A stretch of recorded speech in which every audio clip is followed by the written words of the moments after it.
Haide, costumule! Fă ceva care să facă bum!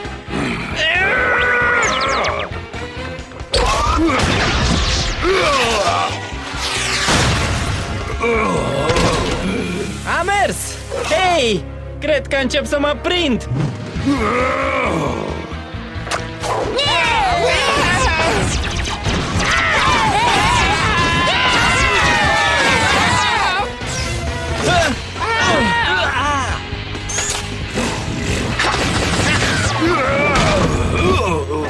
Wow! L-am salvat pe Batman!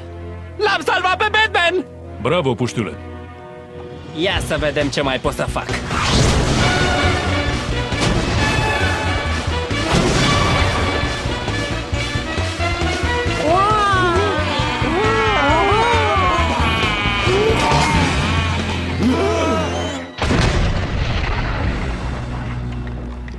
Am reușit?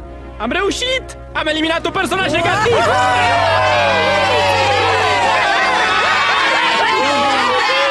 Grozav. Acum am asta pe cap.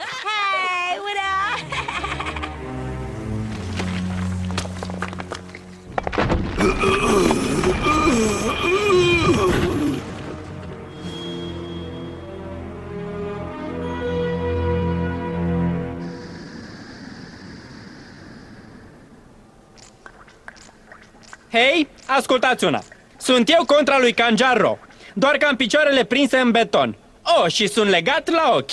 Cine câștigă? Tu câștigi! Sunteți buni! Doamne, ce chestie tare! Când ți-am spus că trebuie să-ți folosești capul, n-am zis să ți se urce la cap. Însoțitorul nu trebuie să vorbească pe tonul acesta. Da, însoțitorule.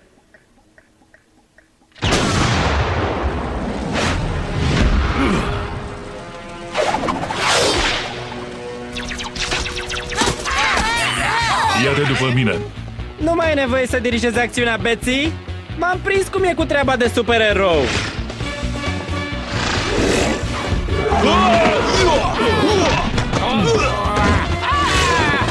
Te-ai întors ca să o mai încasezi odată? Da, m-am întors, dar tu o să o încasezi. Gamagongul! Țin minte că ai o slăbiciune pentru muzică.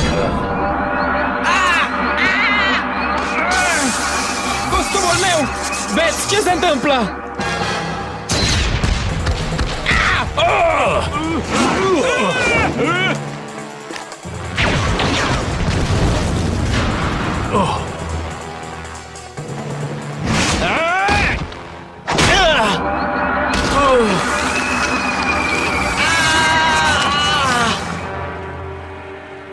Un copil?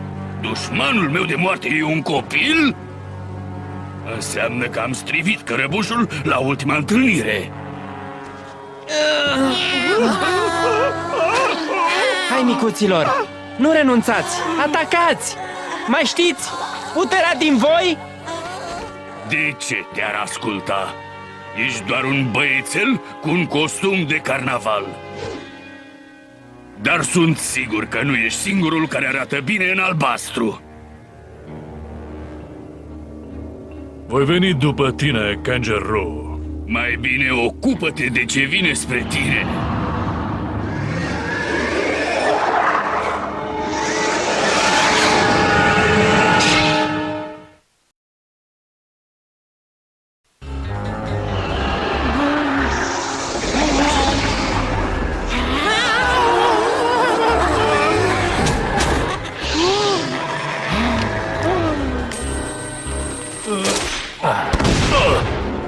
De-am putea găsi puterea asta din noi de care a vorbit cel albastru. Nu e o idee rea.